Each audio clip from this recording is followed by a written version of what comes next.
Yes, hi. I am calling this number because I saw it on a bathroom wall.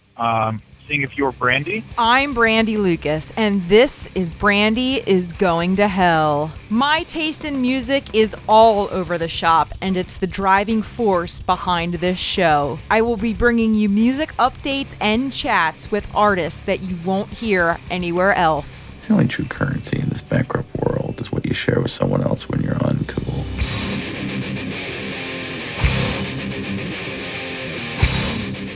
Correspondence was actually the first song that we wrote together and finished. We had so many different ideas on the table. Like, I don't know, the visual that's coming to my mind is like bicycle parts. Like, how do we put this together? Everything's just strewn about the floor. What I found really interesting about it, you can hear the call and response of each of the parts. You're literally hearing our process. And then it's obviously part of this bigger concept based on these kind of principles. I'm Brandi Lukas, and that was Peter K, the drummer for Long Island's instrumental prog rock band Imitator. In this episode, Peter chats about their latest song, Correspondence, forming this band with lifelong friends and embracing the joys you derive from your influences. And we also touch on Ghosts and Lunchmeat.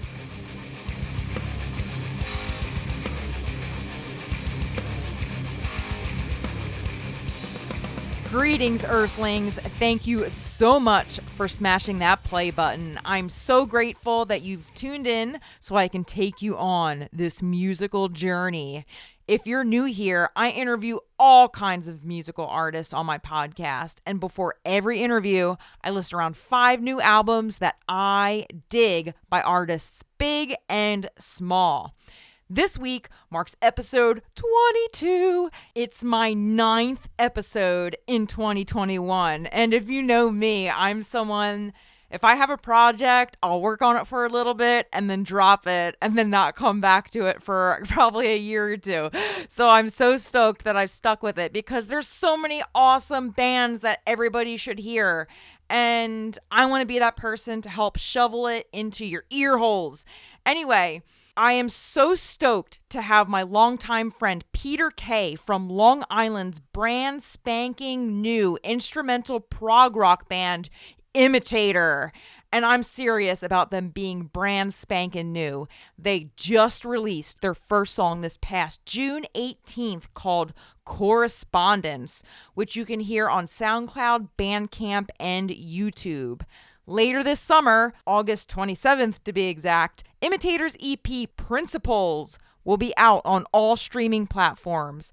I highly recommend Imitator if you're a fan of Tool, Mastodon, and Deftones. Check Imitator out on socials now and follow them at Imitator Band while I dive into some new albums that I dig. Before I jump into all the new albums that I dig, I have to pause for the cause of music history. The California band Sparks released their documentary this past Friday called The Sparks Brothers, and I went to the late night viewing in Clifton, New Jersey. Wow. This band have been making music for 50 years, and they have influenced a lot of the greats throughout the decades. It was a linear journey from childhood to Half Nelson throughout each Sparks album and their failures and successes. I never dove into their history, just the music, so it was really cool to learn about them and see how everyone in the documentary speaking was influenced by them. 25 albums, 500 songs. That is an immense stat. I discovered Sparks in 2005 when Justin Hawkins of The Darkness released his solo project called British Whale. I was 16, and he covered This Town Ain't Big Enough for Both of Us. A few months later, Sparks released Hello Young Lovers, and that was really my first dive into Sparks. A few years later, I bought Kimono at Prex, and honestly, I downloaded some of their major singles from Kazaa because there weren't streaming services back then, and I really dived into them after I saw them live in 2013 for their Two Hands, One Mouth tour when they stopped in Philly, and that was the only time I saw them live, so I only saw them live in a very stripped down version, never with a full band. And from there, I dove into everything when streaming became a bigger thing. The documentary was super special for me. They're such weird dudes, and I really think it's cool that Edgar Wright told their story. So if you're a fan of music, I really recommend you checking it out. There's lots of greats in the documentary speaking about that band, and it was cool. Okay, back to new music. You can listen along to all the music I reference on my podcast via 2 5-star playlists that I created just for you. Brandi is Going to Hell, New Music I Dig, and Brandi is Going to Hell, My Dope Guests. You can find these playlists on Spotify by searching Brandi Lukas Airy or on my website, brandyisgoingtohell.com. Let's get into it. Desert of Talking Shadows released their debut album, Foreshadowing, this past March. This young trio from Orange County, California is dope. They're like all of your favorite 90s alt-rock and hard rock bands had some sexy time and birthed a child 30 years later. The riffs melt your face, and Mykki's vocals throughout the record are so impressive. And guess what? You can hear my interview with them July 7th. So dive into Foreshadowing by Desert of Talking Shadows in the meantime. Queer rap pioneer Mykki Blanco released their latest album, Broken Hearts and Beauty Sleep, which I think is so great. Blanco created their own samples, and their approach to rap truly redefines rap. The genre was historically flooded with misogyny, homophobia, and transphobia, so I highly recommend you giving it a whirl and checking out rap in this expressive and vulnerable approach from Blanco. British rap metal band Hacktivist released their latest album, Hyperdialect, June 18th. I never heard of them before. Like I've expressed before in past podcasts, I listen to all new releases and this one caught my ears. I love British rap and the metal element really sets it apart from the rest. Female indie duo Deap Vally released their 4-song American Cockroach EP. They're dreamy, punk rock, greasy, and bluesy all in one. One note to highlight is that Jenny V is featured on the song I Hate Crime. Jenny V toured with The Darkness in America in 2015, but you may know her from playing bass with Courtney Love and more recently with Eagles of Death Metal. I'm going to butcher his name, but it's either Samuel van Dijk or Samuel van Dyke. It's Dutch. It's spelled D-I-J-K. Anyway, he operates under a few aliases, I'm going to butcher this too, Molau, and then Multicast Dynamics. And for his recent release, it's VC118A. I guess that's how you say it, which just released Spiritual Machines. What an introspective journey when listening to this record. Gritty techno, futuristic electro, and ambient all the way through. It's fun to feel the highs and lows throughout this record. And now, for the main attraction, my interview with Peter K of Imitator. Peter and I go way back. We've been friends for nearly 10 years, maybe 11 at this point. I don't even know. Anyway, he's been in loads of touring bands, had his own solo project called The Black Atlas in 2016, and he's one hell of a drummer. He's back with his buddies from Long Island for the band Imitator, who have just released their first song, Correspondence, with much more to come this summer. Here we go. Peter K of Imitator on Brandi is Going to Hell. It's nice to have you here. What have you been up to? Here, man. Thank you so much. It really, it was really nice of you. Yeah, it's a reunion of sorts, and I always support what you do. Yeah, thank you. Oh, you have a plate that says "cunt." Yeah, that's amazing. Just keeping it real. Yeah, that's fine. I get it. Sweet. I should have one too. Anyway, yeah. Go on. Well, your office looks so much smarter than mine. Mine's just like a toy collection. I mean, I have books about ghosts. Mine's a toy collection too. To fill everybody in podcast land, we've been friends for like over 10 years, which is mind blowing in itself. I've been a fan and a supporter of your endeavors. You were on my OG podcast a few times, and now you're back with a new project, Imitator. So you blew my mind back in April with a sneak peek of the EP, and it was reblown this morning when I gave it another whirl. And now your first single, Correspondence, is here, released this past Friday, June 18th, and can be heard everywhere on SoundCloud, Bandcamp, and YouTube. So who makes up Imitator? First of all, thanks a lot. Thank you very much for the kind words. And it has been awesome. I definitely want to say I'm a fan of yours too. Thanks. Obviously. So Imitator is myself, Vin Diletto, Antonio Gabriel, and Rich Albergo. And so we're four guys who have been very close friends for a really long time. Rich, Antonio, and I have been playing together for about 15 years, I want to say. So yeah, it's been a long time. Wait, no, more than that. We've been playing, for probably 20 years. 20 years we've been playing together on and off in different bands. So there's just this automatic chemistry. I find that it's just there. We never have to work for it. We get in a room together and we kind of anticipate each other very well, and even though our musical tastes have diverged widely from one another, there's still always a common ground where we can meet in the center and do stuff like that, and just have it flow. But Vin, this is kind of like his brainchild. Okay. He, a couple of probably like 2 years ago, actually, he reached out to Antonio to just start working on some musical ideas. He had all these ideas in the wings and stuff like that. Vin was in a band a long time ago called Regarding I, and they were kind of popular out on Long Island and in New York.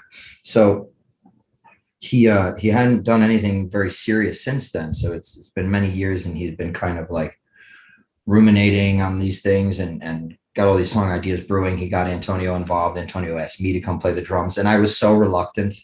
I was just like, I'm not getting dragged back into this again. Wow, I'm very surprised, just because, like, I feel like, I don't know, you're like this mad scientist. I feel like you're always kind of like working on something in a way, and then.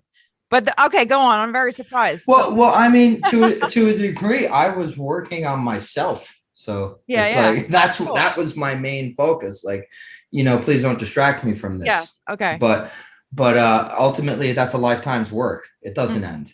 So and if you think it's ended, then you probably weren't doing it in the first place. But I had reached a point I realized where it's like, you know what, this is probably good for you.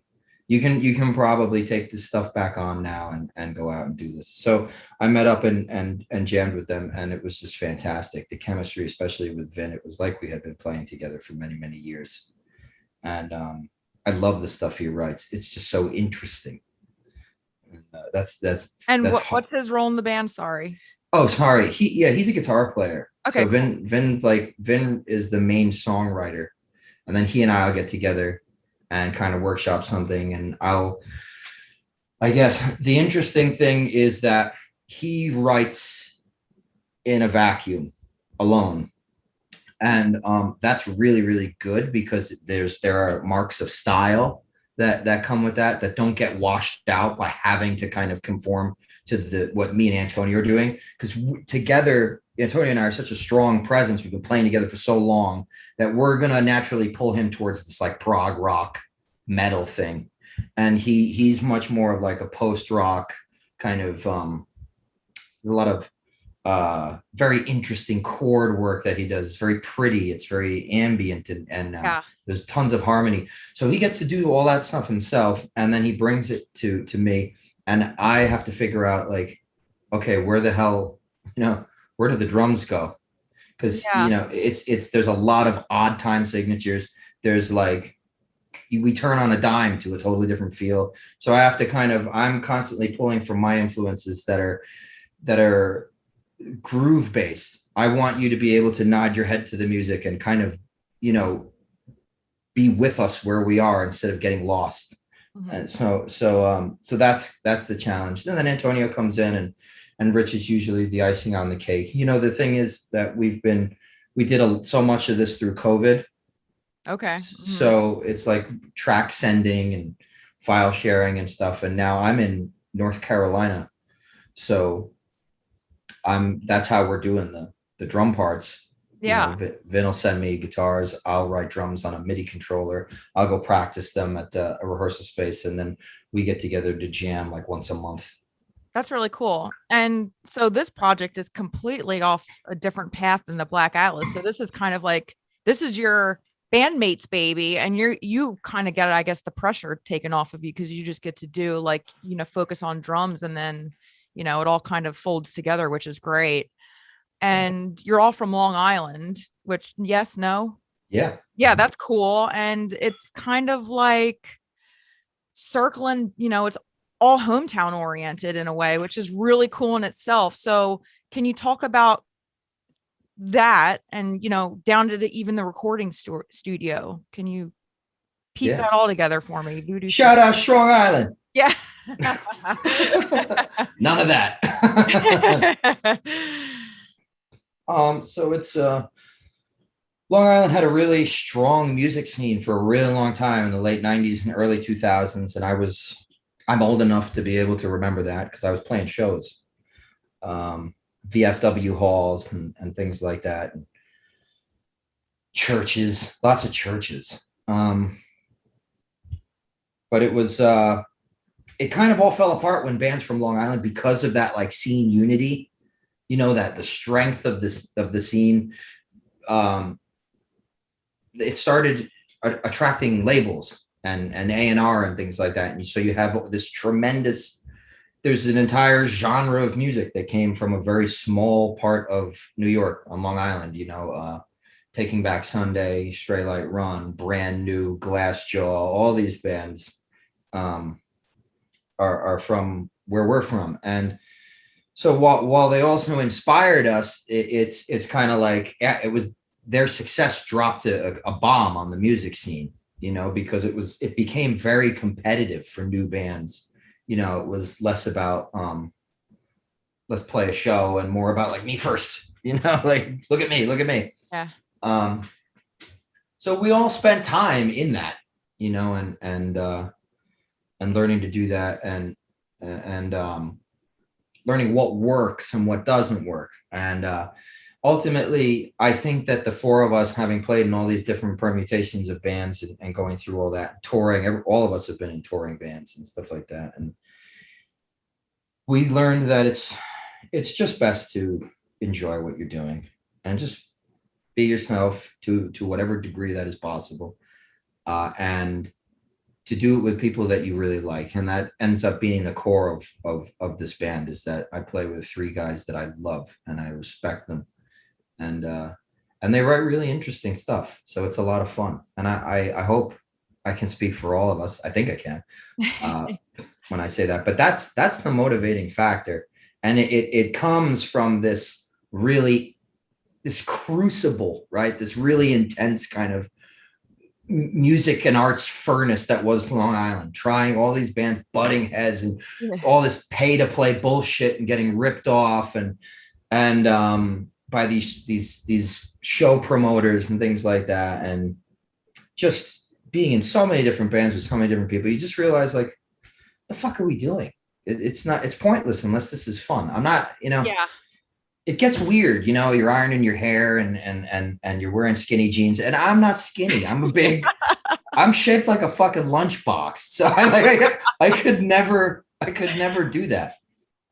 But we all tried these different things, and ultimately we're in our 30s now. You know, we have lives and so it's very different, but yeah, that we retained a sense of community also. There are plenty of people on Long Island that we respect very deeply, you know, and that we've grown with. And so there is a very strong community, I think, on Long Island and in New York. It just hasn't been very active in the last year or so. You know, nobody's been playing shows because of the pandemic, unfortunately. Yeah. And you mentioned in an imperfect fifth IG story takeover, you mentioned that you all started playing around when Tool dropped Inoculum. Yes, right. Yeah. So between that point and Correspondence's release, tell me a little bit about what led from, that jamming, your bandmates' idea to putting a name on it and then to recording it. Like, what was Imitator, like describe the sound. Why'd you pick that name and all that good stuff? Yeah. It's a note about the name. We had so many other things on the table. That was the thing that was the hardest for us, because everybody's an artist nowadays. So it's like every name is taken. It's just, there's total saturation, because it's a wonderful thing that they don't have to rely on record labels or anything like that to put out their own music and express themselves, but it makes it damn hard to find a name. So one of the things I loved about Imitator when it was presented was like, who the hell wants to be called an imitator? Let's do that. Nobody else is gonna have that name. And then and we were right, we lucked out. But ultimately the name stemmed from a conversation that Vin and I had. We were kind of, and it's funny because we were just starting to, it ties in perfectly to what you're talking about with this whole process of going from starting to jam and then releasing a single and making a record and all that stuff. And we started out playing Tool-like stuff. Even Vin was trying to push us in this post-rock direction, and me and Antonio would just get together and do all this crazy triplet 6/8 stuff. And I've got the snares off, and I'm just doing this tribal drum beat stuff. My best Danny Carey impersonation, which is extremely subpar when held to that standard. But you have to embrace the joy that you derive from your influences, and you have to embrace what they taught you and what you love about what they do, without completely copying them to the nth degree. And normally that will come by combining things. Too much salt in a dish kills it, but if you cut it with other things, if it's balanced in the right proportion, it just adds to from the three of you. What I know you are all derived from different kind of influences, but if you had to say like which piece of the pie each of you really kind of like hone in on, do you match in all those influences, or do you all kind of like, Vin's a little bit more of this, Antonio's a little bit more of this, Peter's a little bit more of this? Yeah, absolutely. Okay. We're all a little bit more of something, but the ground is rock. Yeah. and so the thing is, like, I mostly listen to instrumental music. I'm gonna sound like one of those like intellectual artists now, but I listen to like Armenian duduk. Like, that's what I listen to. I need to relax and things like that. It's very rare that I listen to a rock record, because it'll get my blood pressure up, and my road rage will start happening. So I don't, I listen, but and Antonio listens to a lot of world music. His family is from Italy. They're very, he's very into like the 70s Italian prog music, which is awesome. Yeah. And Rich is really into pop. He loves like 80s pop and like yacht rock and that kind of stuff, which is awesome, because really it was a great time, because musical proficiency and pop songwriting in tandem were at their like peak. Like, you still had to be a really amazing musician to play on those pop songs. And so I know that's what he enjoys about it. But all these varying interests, we all combine, in bands like Tool or Queens of the Stone Age, or Hope's Fall is another great band. Mastodon is another one that we like a lot. Metallica, everybody loves Metallica, right? So these are the things where we're able to kind of come together. We know what tones we're working with. It's not going to be you know, it's all going to be harmonious. We're going to anticipate the sound, and maybe we'll push it slightly, like when Antonio and I get together, and it's this really rumbly kind of low end. I don't even know. Antonio once likened it to like heavy metal rain dance, and it's, you know, that's kind of what we're trying to do I between feel that. between he and I, and then Vin is doing all this really intricate chord work, and so it all there we diverge widely, but there's always a common ground that we're working with, and the stylistic divergences in our individual performances, they're very subtle, they're very nuanced, you know. There's certain rhythms I pull from things I've heard from Middle Eastern music, but you won't, you know, the tonal context is completely different. I'm playing it on a drum kit, so you're not, you know, you're not going to necessarily hear that unless you're a drummer or a musician. Nice. Yeah. Yeah. It's freaking rad. And I'm glad that like everybody gets to hear a piece of it. And then, you know, later in the summer, they get the whole pie. It's really cool to listen through. Thank you. So Imitator is an instrumental band. And as a collective, why did you come to that ultimate decision? Because I mean, just listening myself, I can't even really picture vocals on it because it's just so complete in itself. But from your guys' point of view, what led to that ultimate decision, yay or nay to vocals? Well, Vin had always written the songs in a format where he wanted vocals on it. He just anticipated we'll find, you know, he's like, okay, we'll find one eventually. And me and Antonio were on board with that in the beginning, but then it got harder and harder as the music gelled and the chemistry gelled. And you know, my thing is that one of the reasons why I felt like I needed to step up in my previous project, right, the Black Atlas, and kind of take on the front man role, was that it's, in my experience, too many chefs spoil the stew, to be really cliche about that, you know. And maybe I kind of went to the furthest extreme, right? There's that old proverb, if you want to go fast, go alone. Okay, yeah. But if you want to go long, go together. Mhm. You know, I kind of, like in the Black Atlas, I did everything by myself and I imploded in 3 years. Whereas now it's kind of, it's the three of us, and it's this really honed kind of songwriting core, but then also this business think tank. It's like, it's very well calibrated relationship we have. So now to bring somebody else into that mix makes us a little worried. Because of all the chemistry we have, because we have, you know, maybe Vin and Antonio and I as a trio, songwriting trio, we haven't been playing together for as long as like me, Rich, and Antonio, but we've been friends with Vin forever. We've cultivated that relationship, and we don't know that we're going to find that with a singer. And it's just tough, you know. It's like, wow, we have this baby.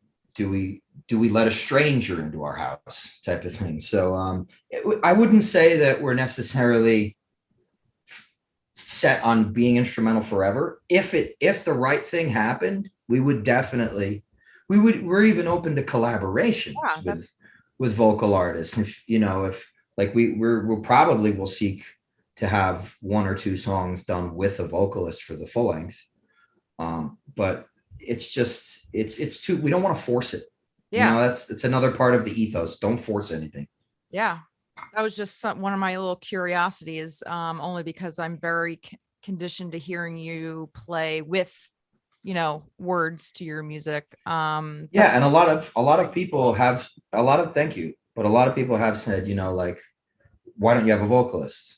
It's like, it's hard to explain, you know. Bands don't happen. And like, what the hell would it even sound like? Because like it's just a force in its own. So, and you know, vocals can sound a lot of different ways. I couldn't even imagine what would gel with it, and you know. Yeah, and there's so many considerations. You know, it's like you need to find somebody who's not going to crowd, you know, what's going on, the sort of melodic palette. You want somebody with a a tone that you like to listen to, you know.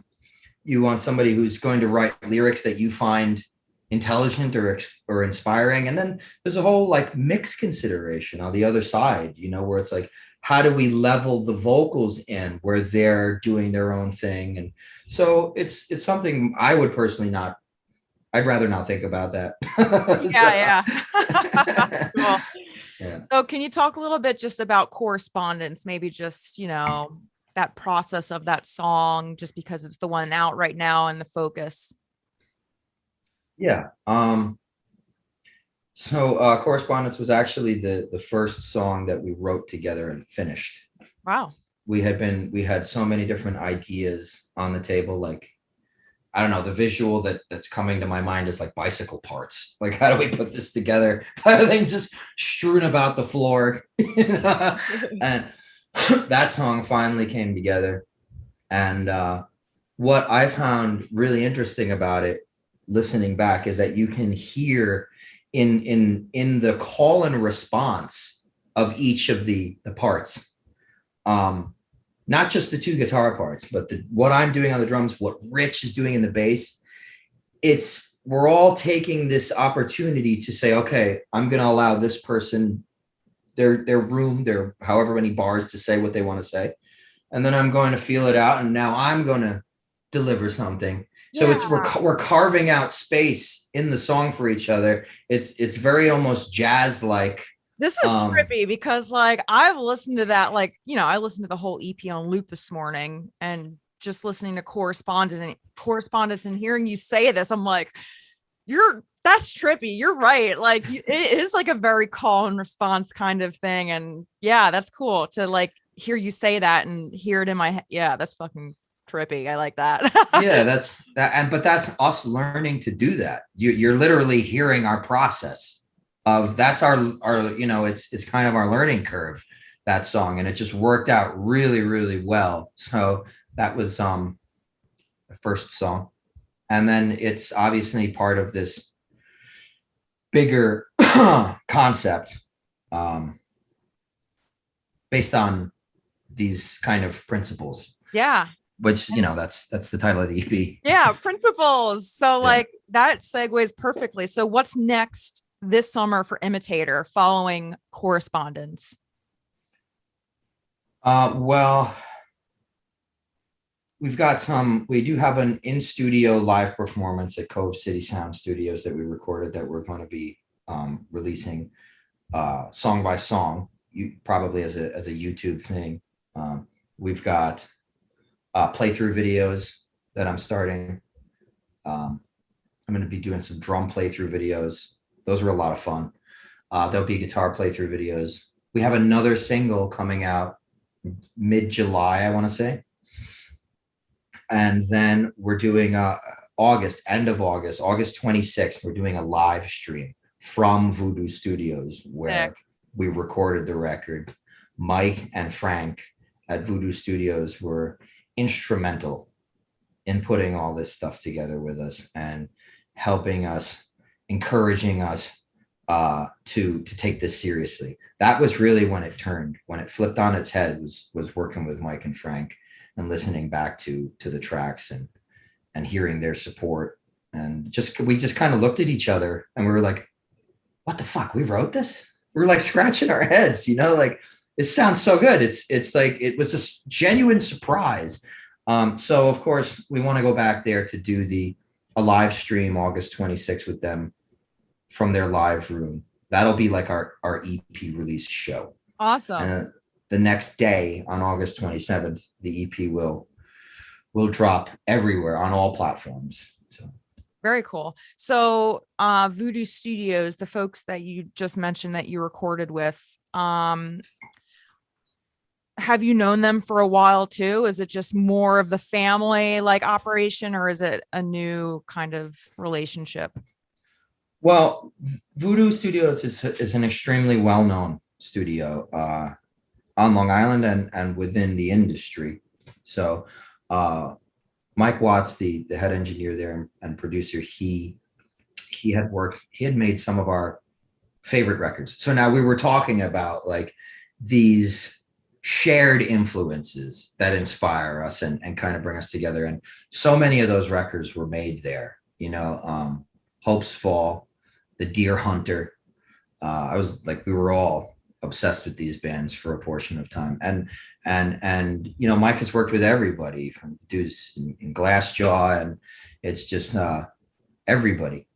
And Frank, who worked with us, he's another like sort of, he'd probably blush at me saying this, but he's kind of like a staple, and everybody knows him. Everybody knows Frank. Everybody's worked with him. And the guy is just a whiz. I mean, you see like all these are the unsung heroes of the music industry. You have all these like shredder guitar players, but you need these dudes, these virtuoso engineers to make a record. We can't do it alone. So it's Frank was unbelievable in that respect. So they're well known. These are well known people, but we hadn't known them personally for a long time. Again, we've kind of been like on the fringes of each other's circles and things like that. But it was getting in there. It was just very easy, and the relationships just kind of automatically blossomed, and it felt like we've been working with them forever. It definitely feels like family now. So that's very cool. Yeah. So I'm someone that's very into other people's processes, testimonies, experiences, how they shape us, how they teach us a lesson, inspire us, and all that good and bad stuff in between. And take this as you will, but you've always struck me as this kind of like brilliant, introverted, crazed kind of musician. And I mean that in the most flattering way. You're insanely smart. You're very philosophical, and you're very good at your craft. And with that said, like between the Black Atlas's trilogy in 2016 and like forming Imitator, what has gone on in your world and shaped you leading into this endeavor? Sorry, that's a long-winded question, but I really like vulnerability, and I just like, want to get into your mind a little bit. No. It's not a bad thing. It's not a bad thing. I appreciate you giving me the opportunity to practice public vulnerability. Yeah. It's really something, right? It's a part of, I guess, just every artist in life. Yeah. Rigorous honesty, right? Which is kind of the opposite of what a lot of music is. Which is just facade, persona, right? So I appreciate the opportunity. I kind of blush at the compliments, but that might have been maybe a little bit of the persona thing I was doing a couple of years ago, but but it's a lot of dissolution, a lot of things that had been long established being completely dissolved, and then from that raw material building a new life, one that is more centered around the concept of, as you say, vulnerability and honesty and things like that, so that a lot of tribulation, like in terms of just pain and things like that. So we look at this stuff as misfortune, but it's, we're too small a cog and too large a machine to really know what universally ends up being good, right? And usually it's a balance of both things. From any one good incident, multiple bad things can become a product, Yeah. And then and same from the opposite, from things that you regard as devastating and earth-shattering and perhaps life-ruining, 100 or even just one good, great things can happen to you and allow you that opportunity. But we're so stuck on holding on to what we have that we a lot of times we forget to just let it go. And that doesn't even just mean like material possessions or like a band or something. It has to do a lot with thoughts, You know, we hold on to these things for some reason, this pattern of thinking, this way of being, and it's not working. Clearly we can feel it, right? Because we feel off kilter, we don't feel balanced, we feel unhappy, and we persist in that. I can't say why. I think it's different for everybody. Yeah. But that's essentially what happened to me is I guess forced recalibration. I had to find equilibrium, my equilibrium, and the only way I could do that was have everything that I held on to completely stripped from me, against my will. So yeah, I mean, like, you took a pretty long break for yourself, and that's fine. Like, that's a beautiful thing, and I'm really happy that, you know, I always kind of underlyingly thought, like, Jesus, I kind of wonder what Peter's doing, like, music wise, because you're just a very creative person, and I know that music is so important to you that I feel like you wouldn't ever not play it. So, like, when you know, came out of like the dark hole, because you just kind of erase yourself from the internet, like, sign back up, and then it's like, hello, I'm back. And I'm like, hello, I'm back.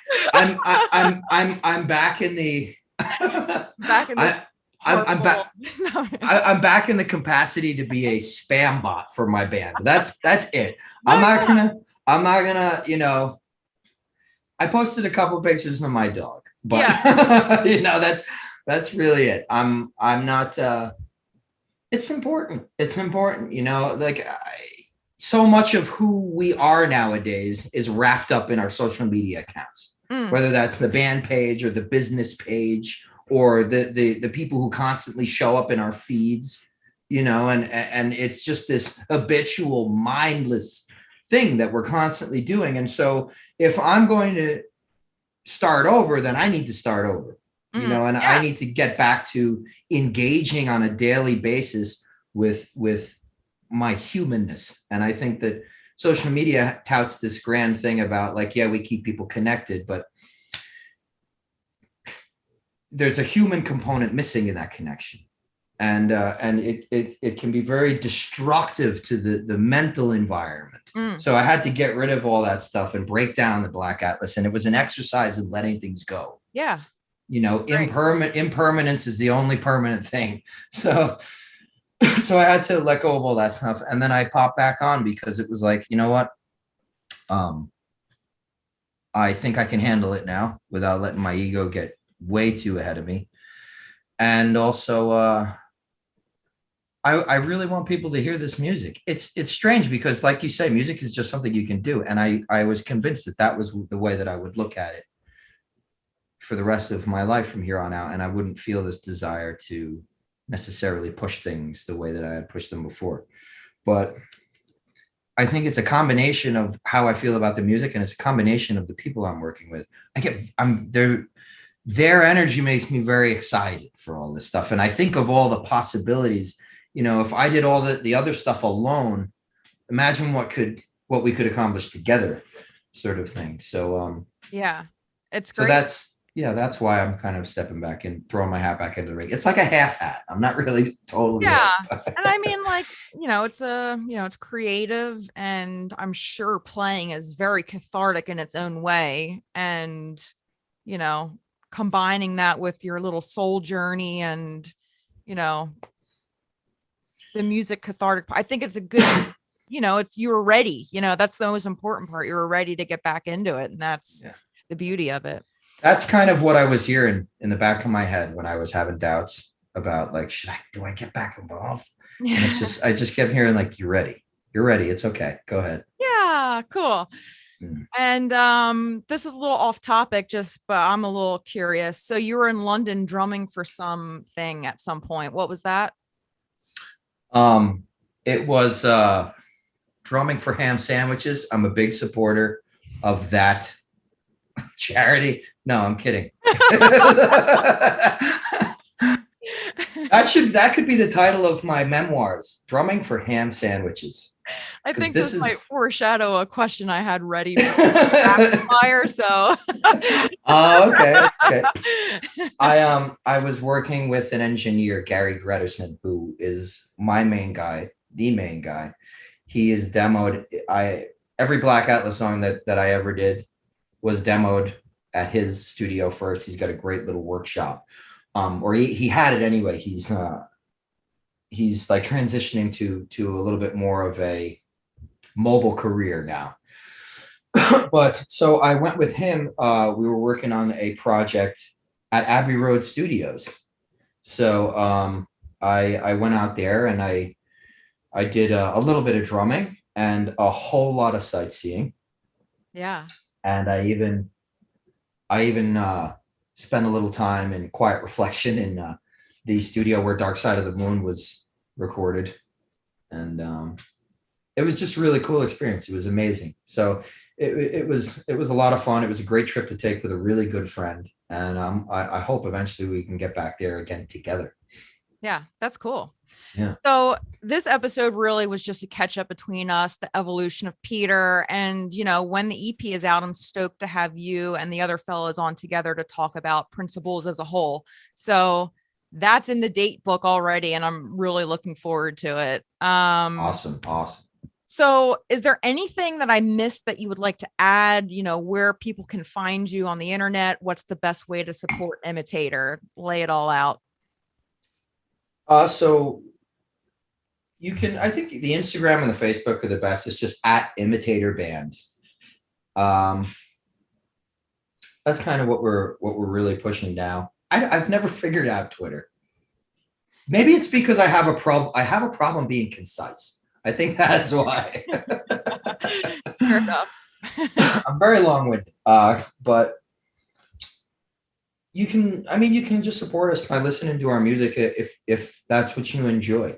That's really it. I mean, we're going to be giving away we're going to be presenting the EP to the world for pay what you want on our Bandcamp. So it's like, we just want the music to get out there. We're not trying to turn a profit. We all have day jobs that we invested a lot of time and effort into. So it's like, it's really healthy to have that. Yeah. Where it's like, I really love what I do for work, so I don't have to put all my eggs in the music basket. But if you know, obviously there was a lot of time and finances put into the music. So of course, I know a lot of us wouldn't mind being recompensated for that. but so I'm not going to be like, no, don't pay. If you want to, if you can, it'll be available as an option on Bandcamp for whatever you want. Do you think you'll tour at all, or do you just do one-off shows? Or I'm just curious, you know, just no pressure. No, I know. The thing is, it's not. You know, it's a question I ask myself all the time. There's a part of me that loved it. There's a part of me that hated it. And I think that's true of everybody in the band. Yeah. So we have, you know, lives and wives and jobs and things like this. And it's going on to the next level. And I don't think that we'll tour to any major capacity in the immediate future. Yeah, okay. Because it's just, we're going to want to just take things very slow, keep it balanced. We'd love to play some worthwhile shows where we enjoy the bands we're playing with and we enjoy the audiences we're playing to. So that may be something absolutely in the future. I know for a fact that we want to play together live because it just feels good. You know, the sex is good. So. Yeah. It's not always good. It's not always, people think it's just fun to play in a band. No. But so yeah, eventually, I know one thing that we'd love to do is a week in Europe eventually, you know, whenever that happens, we'd love to go and tour Europe for like a full week. It could be 10 years down the line, 10 months, who knows? Yeah, very fun. So if you're ready, I'm ready for some silly rapid fire. You might remember this from way back in the day. I kept it a staple in all of my interviews because it's just fun and like change of pace. I love that. Yeah, I love that. It's like that Zen first thought, best thought thing. Let's see. Yeah. So what's the weirdest internet rabbit hole you've been down? The weirdest internet rabbit hole, I would probably have to say like the QAnon thing, and then maybe like somehow it meets I mean, not like I wasn't one of the Yeah. the anons, but I went down that fucking rabbit hole. I'm sure everybody did. No, I mean, like, I did my own share of research too. Exactly. Like, Research. Yeah. Research. Yeah. It's just being fascinated by like, where is this dark, strange place going to there's a end? lot of dark, strange places. Yes. Satanic pedophiles, which I'm convinced exist anyway, before this even became a thing. And then somehow it meets with like David Icke and his like reptilians. So yeah, I mean, you see what I'm saying about mental health and the internet? Step. Yeah. If you were a ghost and had to choose one place to haunt for the rest of eternity, where would you choose to haunt? Cliffs of Moher in Ireland. Okay, cool. Never been, but sounds cool. You'll see this circle from where you spoke before. If your sheets had to be made of deli meats, what meat would you want them made of? I was gonna say probably ham because you referenced that earlier. I don't know. Ham gets slimy when it's exposed to the air for too long. Maybe bologna. That's my favorite deli meat. I say this ashamedly as an Italian. Okay. Yeah. That's my least favorite. It's just so weird. It's weird. I don't know what it's made of. Yeah. Well, thank you, Peter. This is great. So I just kind of, it was great to catch up and like kind of just be silly at the end. And, you know, I'm glad that you're putting new music out in the universe and all that jazz. So I thank you. And, you know, in all fairness, I owe a lot to the people who pulled me out of my hole. Those guys are fucking great. And, I'm very excited to come back on with one or two of them. And, I'm really happy to see you again, even though it's over Zoom. You know, we have been friends for a really long time, and I'm overjoyed to see how successful you are in all the different areas of your life. I've always been rooting for you, man. So thanks, I appreciate that. And there you have it, folks. Go check out Imitator on the internet at Imitator Band and on SoundCloud and Bandcamp, Spotify, and all the other platforms to come this August. Thank you so much for listening to my podcast. In my brain, I have this ultimate dream of growing a community of people who love exploring rock music and all music for that matter in an unconventional way. If you listen because you are a friend and fan of Peter and all the guys in Imitator, hopefully you'll stick around and check out past episodes of Brandi is Going to Hell and discover someone else. I love celebrating awesome artists, their stories, and providing fun interviews with them for you to consume. Up next on July 7th, I'll have all of the boys from Desert of Talking Shadows on the show to talk about their debut album, Foreshadowing. Until then, a random thought. Just because I think it doesn't make it true. Sometimes I think we all get wrapped up in negative thoughts, what ifs, and overthink things that aren't even real life. They're just in your brain. Take a step back and be kind to yourself. Bye-bye.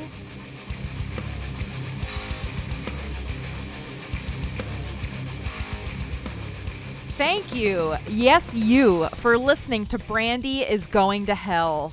I have a lot more thank yous in order for making the show come alive. I want to thank Celeste Giuliano for her amazing pinup photography. I dreamed of having my photographs taken by her in order to make my podcasting dreams come to life. So thank you, Celeste, and your team for making me look like a hot mama. Thanks to Crystal Rugel for her design direction for my new logo. Spent many nights texting her late. What do you think about this? What do you think about that? And she was such a great resource. Shout out and many thanks to Ryan Hanratty at Frosted Green Productions for all video production. My man, definitely don't want to be fucking with video, and you've saved my life. My amazing husband, Mike Airy, for always believing in me and bridging the gap between me and amazing artists. I love you and you're my rock. St. Neots hardcore band Impact for the music throughout the show. You can check out their EP Strength Through Loyalty on every streaming service. My friend Gooch, aka Ryan Nelson, for always asking me when's a new show coming out. My friend Matt Young, who got my foot into the door as an intern at IndieGoot, which led me to my first career in music at Q Prime. So a major shout out goes to Doug Oswandel as well for giving me a chance and hiring me there. My dad, John Lukas, for raising me with an impeccable taste in music. And my mom, Beth Ann Lukas, for helping me be a functional adult with good credit. Last but not least, Brandi is Going to Hell is dedicated to my badass grandmom, Elizabeth Betty Fowler.